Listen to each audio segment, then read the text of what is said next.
നമസ്കാരം. അപ്പോൾ രുദ്രനാഥ് യാത്രയുടെ രണ്ടാം ഭാഗത്തിലേക്ക് എല്ലാവർക്കും സ്വാഗതം.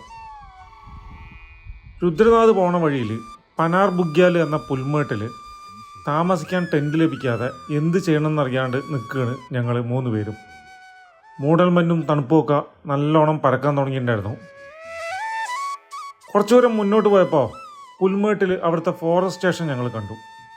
അതിനടുത്തായിട്ട് 2 ഫോറസ്റ്റുകാരെയും കണ്ടപ്പോൾ ഞങ്ങളുടെ കൂട്ടത്തിലുള്ള വിനോദ് ദാമോദരൻ അവിടെ പോയി കേരളത്തിൽ നിന്ന് വരികയെന്ന് പറഞ്ഞു. ടെൻറ്റുകൾ കിട്ടാനില്ല എന്നുള്ള ഞങ്ങളുടെ നിസ്സഹായാവസ്ഥയും അവരോട് പറഞ്ഞു. 2 ചെറുപ്പക്കാരായിരുന്നു ഫോറസ്റ്റ് ഗാർഡുമാർ. അവർ ഞങ്ങളോട് ഇങ്ങനെയാണ് പറഞ്ഞത്. രാത്രിയിൽ രുദ്രനാഥ് പോണത് ബുദ്ധിമുട്ടാണെന്നാണ് അവർ പറഞ്ഞത്. ഇനി പോണ വഴികളിൽ താമസത്തിനോ ഭക്ഷണത്തിനോ സൗകര്യമൊന്നുമില്ല. അപ്പോൾ നിങ്ങൾക്ക് ഫോറസ്റ്റ് സ്റ്റേഷനിലെ പരിമിതമായ സൗകര്യങ്ങൾ ഉപയോഗിക്കാൻ താല്പര്യമുണ്ടെങ്കിൽ ഇന്ന് രാത്രി താമസവും ഭക്ഷണവും അവർ നൽകാമെന്ന് പറഞ്ഞു. കണ്ണ് തറഞ്ഞുകൊണ്ടാണ് അത് കേട്ടത്. എന്ത് ചെയ്യണമെന്നറിയാത്ത പ്രതിസന്ധികളിൽ നമ്മൾ ദൈവത്തെ കാണുന്നത് ഇങ്ങനെയാണ്. ദൈവം ഇത്തവണ ഫോറസ്റ്റ് ഗാർഡിൻ്റെ രൂപത്തിലാണ്. ഇന്ന് രാത്രി ചുരുണ്ടുകൂടാൻ ഒരു സ്ഥലം ലഭിക്കുമെന്ന് ഉറപ്പായപ്പോൾ സമാധാനത്തോടെ അവിടെ ഇരുന്നു. നിറയെ പശുക്കൾ മേണ പനാറിൻ്റെ പുൽമേട്ടിൻ്റെ ചന്തം നന്നായിട്ട് ആസ്വദിച്ചു. മുറി ഒരുക്കി വെച്ചിട്ട് ഫോറസ്റ്റുകാർ ക്ഷണിച്ചു. ഈ ചെറിയ സ്ഥലം തന്നെ സ്വർഗമായി തോന്നി. ഇതാണ് അടുക്കളയും അവർക്ക് കിടക്കാനുള്ള സ്ഥലവും.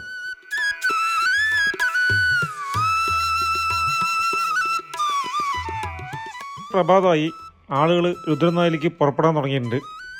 തലേന്ന് രാത്രി ഫോറസ്റ്റുകാർ ഉണ്ടാക്കി തന്ന ചപ്പാത്തിയും വെജിറ്റബിൾ കറിയും അതിൻ്റെ സ്വാദൊന്ന് വേറെ തന്നെയായിരുന്നു. രാത്രിയിൽ നന്നായിട്ട് മഴ പെയ്തിട്ടുണ്ടായിരുന്നു. അതുകൂടി കണ്ടപ്പോൾ രാത്രി രുദ്രനാഥിലേക്ക് പോകാതിരുന്നത് വളരെ നന്നായി എന്ന് തോന്നി. കരിങ്കല്ല് പതിച്ച വീതി കുറഞ്ഞ പാതയിലൂടെ ഞങ്ങൾ രുദ്രനാഥ് ലക്ഷ്യമാക്കി നടന്നു. നല്ല തണുപ്പുണ്ടായിരുന്നു. രാത്രിയിൽ 4 ഡിഗ്രി വരെ തണുപ്പ് താഴ്ന്നിട്ടുണ്ടായിരുന്നു. ഞങ്ങൾക്ക് രാത്രി അഭയം നൽകിയ ഫോറസ്റ്റ് സ്റ്റേഷൻ താഴെ കാണാം.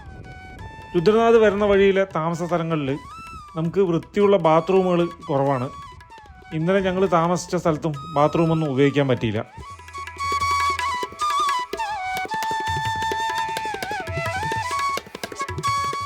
നീണ്ടു കിടക്കുന്ന വഴികളിലൂടെ പതുക്കെ മുന്നോട്ട് നടന്നു. ആദ്യം അത്ര വലിയ കയറ്റമൊന്നും ഉണ്ടായിരുന്നില്ലെങ്കിലും ഓക്സിജൻ്റെ അളവ് കുറവായത് കാരണം നടക്കാൻ വളരെ ബുദ്ധിമുട്ടായിരുന്നു. ഈ വഴിയിൽ ലൂട്ടി ബുഗ്ഗിയൽ കഴിഞ്ഞാൽ കാടുകൾ കഴിഞ്ഞു. പിന്നെ എല്ലായിടത്തും പരന്നു കിടക്കുന്ന മനോഹരമായ പുൽമേടുകളാണ്.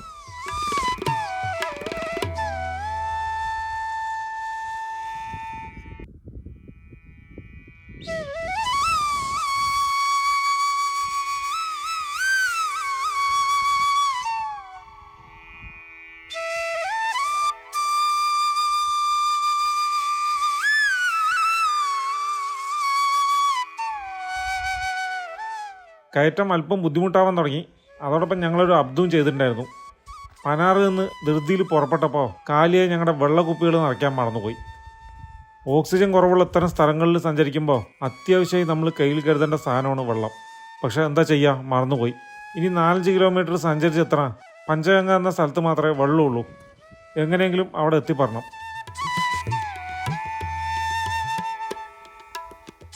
ഹിമാലയ മലനിരകളുടെ അതിമനോഹരമായ കാഴ്ചകളാണ് ചുറ്റിലും. ഇവിടെ പണ്ടൊരു കടയുണ്ടായിരുന്നു എന്ന് തോന്നുന്നു. അതിൻ്റെ അവശിഷ്ടങ്ങളാണ് കാണുന്നത്.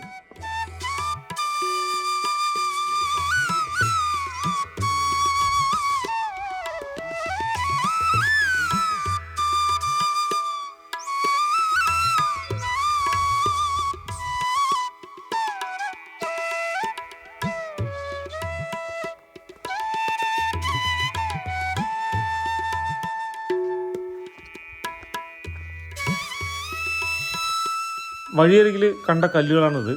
മാർബിളിൻ്റെ അംശമുള്ള കല്ലുകൾ പോലെ ഉണ്ട്. ഞങ്ങളങ്ങനെ ഈ രുദ്രനാഥ് ട്രക്കിങ്ങിലെ ഏറ്റവും ഉയരമുള്ള സ്ഥലത്ത് എത്തിയിരിക്കുകയാണ്. പിത്രധാർ എന്നാണ് ഈ സ്ഥലത്തിൻ്റെ പേര്. തീർത്ഥാടകർ തങ്ങളുടെ പിതൃക്കൾക്ക് വേണ്ടി പ്രാർത്ഥനകൾ നടത്തുന്ന സ്ഥലമാണ് ഇവിടം. ഹിമാലയ മലനിരകളുടെ അതിമനോഹരമായ ഒരു കാഴ്ചയാണ് പിത്രധാറിൽ നിന്ന് നമുക്ക് ലഭിക്കുന്നത്. പിത്രധാറിൽ നിന്ന് പിന്നെ താഴേക്ക് ഇറക്കമാണ്. നോക്കത്താ ദൂരത്തോളം മലഞ്ചെരുവിലൂടെ പാത നീണ്ടു കിടക്കുന്നത് കാണാം.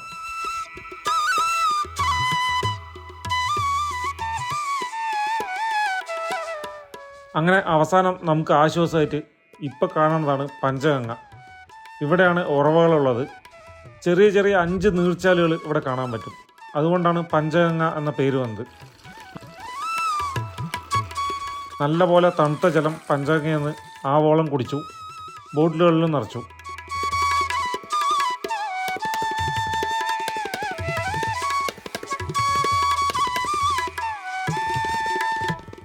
നമ്മൾ പോണ വഴിയിൽ രുദ്രനാഥ് ക്ഷേത്ര സമുച്ചയത്തിൻ്റെ ആദ്യത്തെ ദർശനം ഇവിടെ നിന്നാണ് നമുക്ക് കാണാൻ പറ്റുക. ദൂരെയായിട്ട് ആ മഹാക്ഷേത്രത്തിൻ്റെ ദർശനം. കയറി വന്ന വഴികളിലെ എല്ലാ ബുദ്ധിമുട്ടുകളും മറക്കും നമ്മൾ ഈ മഹാദേവ ക്ഷേത്രത്തിൻ്റെ ആദ്യ ദർശനത്തിൽ. അമ്പലത്തിലെത്താൻ ഇനിയും 2 കിലോമീറ്ററോളം നടക്കാനുണ്ട്. പുൽമേടുകൾക്കിടയിൽ കൂടിയിട്ടുള്ള പാതയിൽ കൂടി ഞങ്ങൾ പതുക്കെ നടന്നു.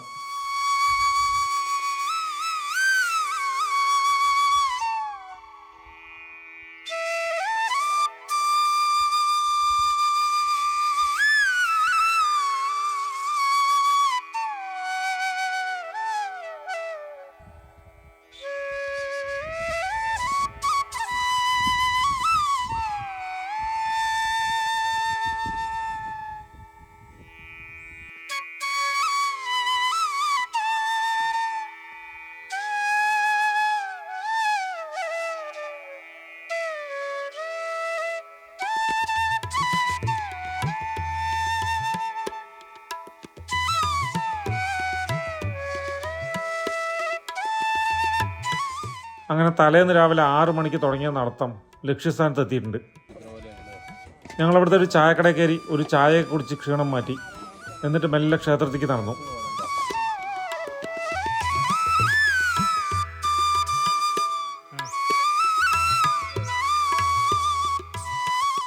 രുദ്രനാഥിൽ തീർത്ഥാടകർക്ക് സൗജന്യമായി താമസിക്കാനുള്ള ധർമ്മശാലകളുണ്ട്. വലിയ സൗകര്യമൊന്നുമില്ലെങ്കിലും ഒരു സ്ലീപ്പിംഗ് ബാഗ് ഉണ്ടെങ്കിൽ ഒരു രാത്രി താമസിക്കാൻ ധാരാളമാണ് അത്. അപ്പോൾ പഞ്ചകേദാര യാത്രയിലെ ഏറ്റവും കഠിനമായ യാത്ര പൂർത്തീകരിച്ച് നമ്മൾ രുദ്രനാഥിലെത്തിയിരിക്കുകയാണ്. ശിവൻ്റെ മുഖം സ്ഥിതി ചെയ്യുന്ന രുദ്രനാഥ്. ശരിക്കും പറഞ്ഞാൽ അതൊരു വല്ലാത്ത അനുഭവമായിരുന്നു.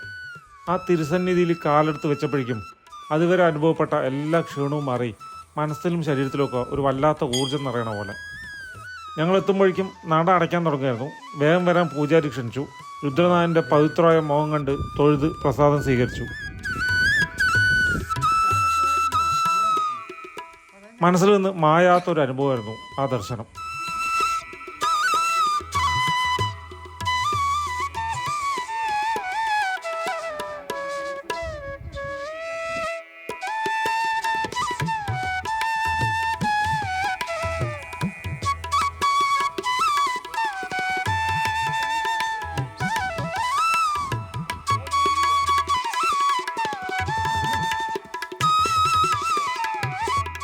രുദ്രനാഥ് ദർശനം കഴിഞ്ഞ് ക്ഷേത്രത്തിന് മുന്നിലെ സരസ്വതി കുണ്ട് എന്ന തടാകം സന്ദർശിക്കാൻ വേണ്ടി ഞങ്ങൾ നടന്നു.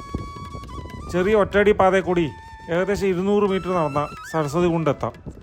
പുൽമേടുകൾ കൊണ്ട് ചുറ്റപ്പെട്ട മനോഹരമായ തടാകമാണ് സരസ്വതി കുണ്ട്. സരസ്വതി കുണ്ടിൻ്റെ കരയിൽ ചുറ്റുമുള്ള മനോഹര കാഴ്ചകളുണ്ട്. അല്പനേരം ഇരുന്നു.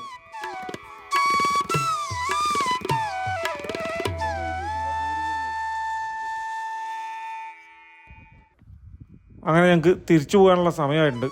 രുദ്രനാഥിലെ കാഴ്ചകൾ കൊണ്ട് മതിയായില്ലെങ്കിലും ഞങ്ങൾ മടക്കയാത്ര ആരംഭിച്ചു.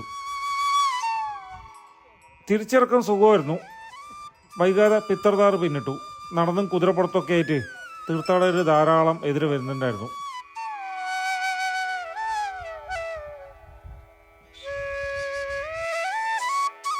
വൈകുന്നേരം 5 മണിയോടെ ഞങ്ങൾ പനാർ ബുഗ്യയിലെത്തി.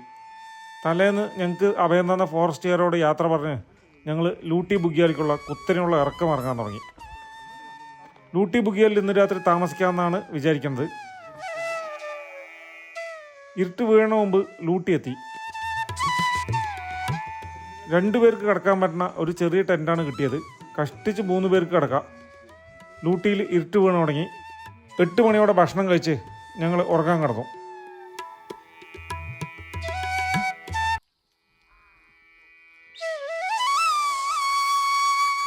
പിറ്റേന്ന് രാവിലെ പതിവ് പോലെ നേരത്തെ എഴുന്നേറ്റ് ഞങ്ങൾ ലൂട്ടിയിൽ നിന്ന് സാഗർ ഗ്രാമം നോക്കി നടത്താൻ ആരംഭിച്ചു.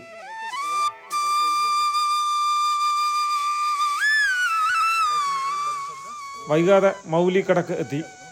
ഇവിടുന്ന് ഒരു ചായ കുടിച്ചായിരുന്നു തുടർന്നുള്ള നടത്തം. തിരിച്ചു വരുന്ന വഴിയിൽ തിരുപ്പൂരിൽ നിന്നുള്ള 2 തമിഴ് അമ്മമാരെ കൂട്ടിന് കിട്ടി. അവരുമായിട്ട് വിശേഷം പറഞ്ഞ് സാവധാനം നടന്നു. പ്രഭാത ഭക്ഷണമായിട്ട് കരുതിയിരുന്ന നട്ട്സും ചോക്ലേറ്റും ഒക്കെയാണ് കഴിച്ചത്.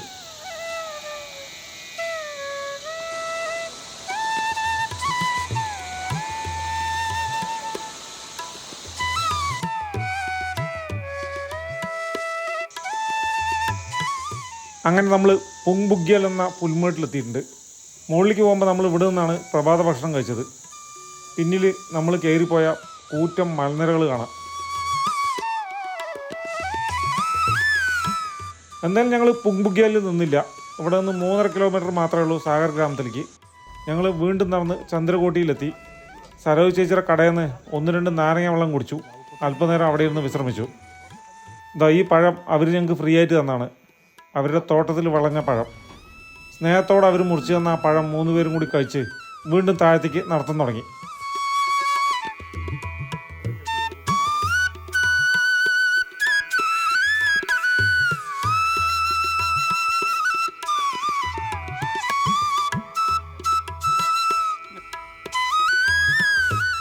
അവസാനം ഞങ്ങൾ തിരിച്ച് സാഗർ വില്ലേജ് എത്തിയിരിക്കുന്നു. അതികഠിനമായ രുദ്രനാഥ് യാത്ര അവസാനിച്ചിരിക്കുകയാണ്. കുഴപ്പങ്ങളൊന്നും കൂടാതെ ഇവിടെ എത്തിച്ച മഹാദേവന് നന്ദി.